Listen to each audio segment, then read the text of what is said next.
জাতিসংঘের হিসেবে বিশ্বে বিদ্যমান প্রায় ২০০টি দেশের মধ্যে আয়তনের বিচারে সবচেয়ে ছোট দেশটির নাম ভ্যাটিকান সিটি। নামের সাথে সিটি থাকলেও মাত্র 0.49 বর্গ কিলোমিটার বা 0.19 বর্গমাইল আয়তনের এই জনপদটি পুরোপুরি একটি সার্বভৌম রাষ্ট্র। ক্যাথলিক ধর্মাবলম্বীদের শীর্ষ ধর্মীয় নেতা পোপ তার পদাধিকার বলে এই রাষ্ট্রের প্রধান হিসেবে দায়িত্ব পালন করেন। 2019 সালের আদমশুমারি অনুযায়ী ভ্যাটিকান সিটির জনসংখ্যা 825 জন।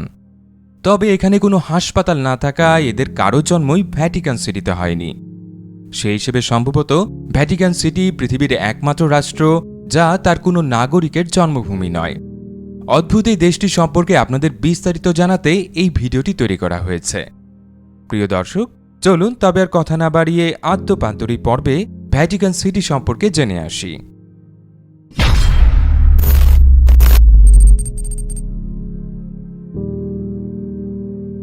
বিশ্বব্যাপী 100 কোটির বেশি ক্যাথলিক ধর্মাবলম্বীদের শীর্ষ ধর্মীয় নেতার বাসস্থান হিসেবে ভ্যাটিকান সিটির ব্যবহার শুরু হয় 4th শতকে। তবে এর নাম হিসেবে ভ্যাটিকান সিটির উল্লেখ প্রথম করা হয়েছিল ল্যাটেরান নামক একটি চুক্তিপত্রে। 1929 সালের 11 ফেব্রুয়ারি পোপ হিসেবে দায়িত্বে থাকা একাদশ পায়াস এবং ইতালির ক্ষমতাসীন ফ্যাসিস্ট প্রধানমন্ত্রী বেনিতো মুসোলিনি নিজ নিজ সরকারের পক্ষে এই চুক্তিতে স্বাক্ষর করেন। এ সময় ভ্যাটিকান পাহাড় সংলগ্ন এই এলাকাটির নাম দেওয়া হয় ভ্যাটিকান সিটি। খ্রিস্টাব্দ 4th শতকে ব্যবহার শুরুর পর এখন পর্যন্ত 200-র বেশি মানুষ পোপ হিসেবে দায়িত্ব পালন করেছেন। এর মধ্যে শতকরা 70 ভাগের বেশি ইতালির নাগরিক ছিলেন। এদের মধ্যে সবচেয়ে দীর্ঘ সময় দায়িত্ব পালন করেন পোপ নবম পায়াস। 1846 থেকে 1878 সাল পর্যন্ত প্রায় 32 বছর এই পদে আসীন ছিলেন তিনি। এর বিপরীতে সংক্ষিপ্ততম সময় পোপের দায়িত্ব পালন করেন সপ্তম আরবান। 1590 সালে নিজ জীবনের শেষ 13 দিন পোপ হবার সুযোগ পেয়েছিলেন তিনি।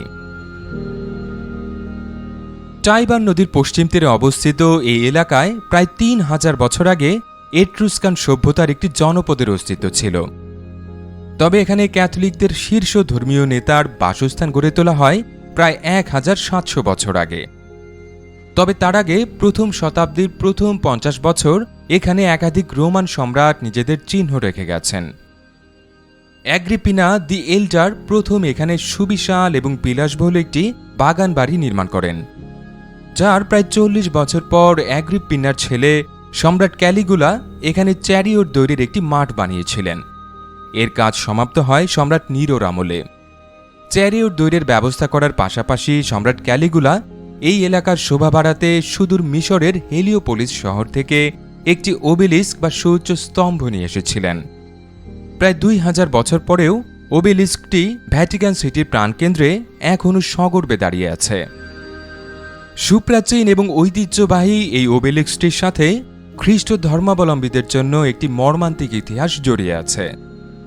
4th শতকে সম্রাট কনস্টান্টিন খ্রিস্ট ধর্ম গ্রহণের আগ পর্যন্ত অধিকাংশ রোমান সম্রাটই এই ধর্মের অনুসারীদের বিশৃঙ্খলা সৃষ্টিকারী হিসেবে বিবেচনা করতেন, যার ধারাবাহিকতায় এই ধর্মের বিপুল সংখ্যক অনুসারী রোমান সাম্রাজ্যের নির্বিচার ধরপাকড়ের শিকার হয়েছিলেন।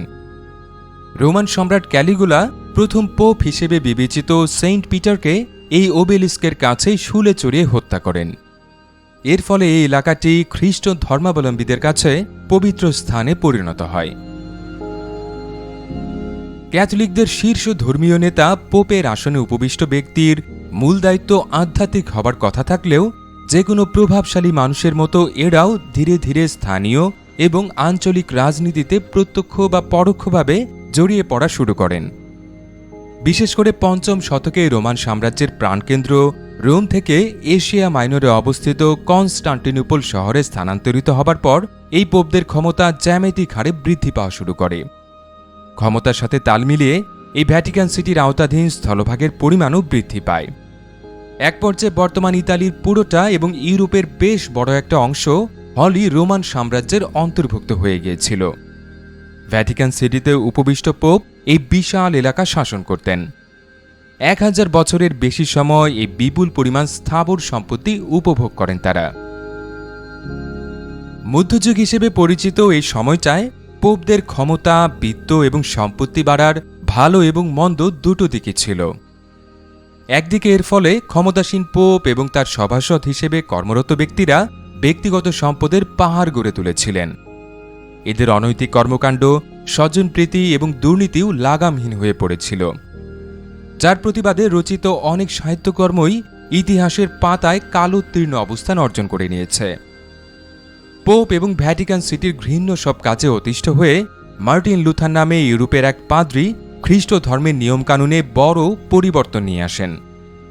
তার হাতে সূচিত প্রোটেস্ট্যান্ট নামক এই সংশোধিত মতবাদের অনুসারীরা কালের পরিক্রমায় খ্রিস্ট ধর্মের দ্বিতীয় বৃহত্তম সম্প্রদায়ে পরিণত হয়েছে। তবে এর বিপরীতে শিল্প এবং সাহিত্যের উন্নয়নেও বিত্তশালী পোপবৃন্দ সক্রিয় ভূমিকা পালন করেছেন। পঞ্চদশ শতকে ইউরোপে সূচিত রেনেসা বা পুনর্জাগরণ শীর্ষক সামাজিক বিপ্লবের সময় অসংখ্য চিত্রশিল্পী, ভাস্কর এবং প্রকৌশলী এই ভ্যাটিকান সিটির পৃষ্ঠপোষকতা পেয়েছেন। এদের মধ্যে মাইকেল অ্যাঞ্জেলোর মতো অতুলনীয় শিল্পীও ছিলেন। ভ্যাটিকানের সিস্টিন চ্যাপেলের ছাদ এবং দেয়ালে এই শিল্পী অবিস্মরণীয় কিছু শিল্পকর্ম সৃষ্টি করে গেছেন। ভ্যাটিকান সিটির অনুপম স্থাপত্যকলা এবং তাতে মাইকেল অ্যাঞ্জেলোর অবদান সম্পর্কে আরও জানতে চাইলে ভিডিওটি শেষ পর্যন্ত দেখতে ভুলবেন না। ঊনবিংশ শতাব্দীর মাঝামাঝি পর্যন্ত প্রায় 1000 বছর ইতালি সহ ইউরোপের বিস্তীর্ণ এলাকা জুড়ে আধিপত্য বজায় রেখেছিল পোপ নেতৃত্বাধীন এই রাষ্ট্র। এরপর ইতালির রাজার বিরুদ্ধে যুদ্ধে পরাজিত হওয়ায় ভ্যাটিকান সিটির বাইরে অবস্থিত স্থাবর সম্পত্তির বিশাল অংশ জয়ী পক্ষের কাছে হস্তান্তর করতে বাধ্য হয় তারা। এই যুদ্ধের পরেই মূলত পোপ নেতৃত্বাধীন ভ্যাটিকান সিটি কর্তৃপক্ষ রাজনৈতিক মহল ছেড়ে সামাজিক মহলে নিজেদের প্রভাব বাড়ানোয় মনোযোগী হয়ে ওঠে। এর ফলে দ্বিতীয় বিশ্বযুদ্ধের ডামাডোলের মাঝেও নিরপেক্ষ অবস্থান গ্রহণ করে ভ্যাটিকান সিটি। ফলে অক্ষ এবং মিত্রবাহিনী উভয় পক্ষের হামলা থেকেই বেঁচে গিয়েছিল এই শহরটি। যুদ্ধে নিরপেক্ষ থাকলেও হিটলার ও মুসোলিনির গণহত্যামূলক যুদ্ধাপরাধী কর্মকাণ্ডে নিশ্চুপ থাকার মর্মে অক্ষ বাহিনীর সাথে করা চুক্তির কারণে দ্বিতীয় বিশ্বযুদ্ধকালীন ভ্যাটিকান সিটি কর্তৃপক্ষ ব্যাপক সমালোচিত হয়েছিল। ভ্যাটিকান সিটির সংক্ষিপ্ত ইতিহাস তো শুনলেন, এবার চলুন বিশ্বের ক্ষুদ্রতম এই রাষ্ট্রটি সম্পর্কে চমকপ্রদ কিছু তথ্য জেনে আসি।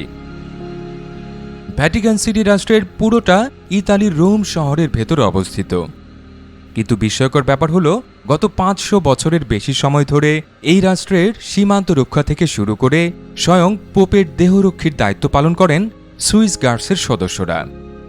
নাম শুনে নিশ্চয়ই বুঝতে পারছেন এই বাহিনীর সদস্যরা সবাই সুইজারল্যান্ডের নাগরিক। সুইস গার্ডসের সদস্যদের বয়স 19 থেকে 30-এর মধ্যে থাকতে হয়। এই বাহিনীতে সুযোগ পেতে আগ্রহী ব্যক্তিকে অবিবাহিত থাকতে হয়, আর ন্যূনতম উচ্চতা হতে হয় 5 ফুট 9 ইঞ্চি। 1505 সাল থেকে এই বাহিনী ভ্যাটিকান সিটির নিরাপত্তায় দায়িত্ব পালন করছে। মধ্যযুগে উপর্যুপরি হামলা ঠেকাতে পুরো ভ্যাটিকান সিটিকে উঁচু দেয়াল দিয়ে ঘিরে ফেলা হয়েছিল। সুরক্ষিত এই প্রাচীরের বিভিন্ন অংশে মোট 6টি সুপ্রশস্ত দরজা রয়েছে। বর্তমানে এর মধ্যে 3টি দরজা জনসাধারণের ব্যবহারের জন্য উন্মুক্ত রাখা হয়েছে।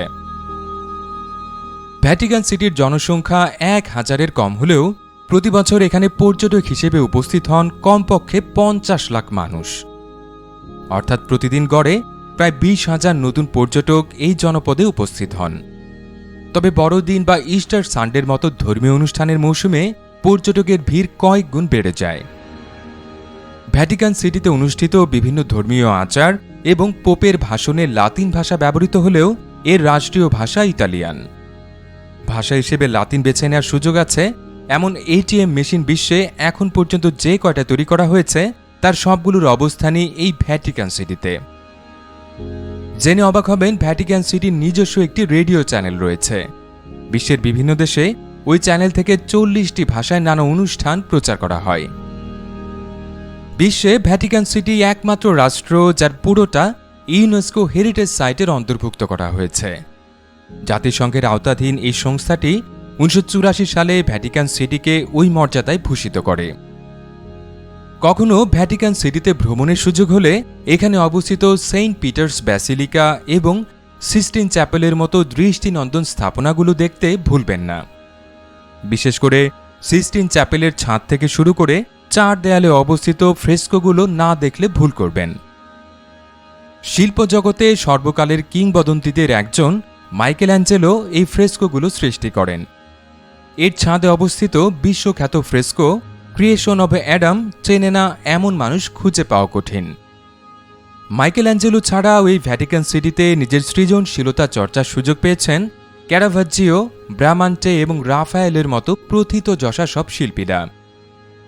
রাফায়েল এবং তার স্কুল অব এথেন্স ঘরানার ভাস্কর্যগুলো বিশেষ একটি কক্ষে প্রদর্শিত হচ্ছে। এসব অনন্য শিল্পীদের হাতের ছোঁয়ায় পুরো ভ্যাটিকান সিটি এক বিশাল জাদুঘরে পরিণত হয়েছে।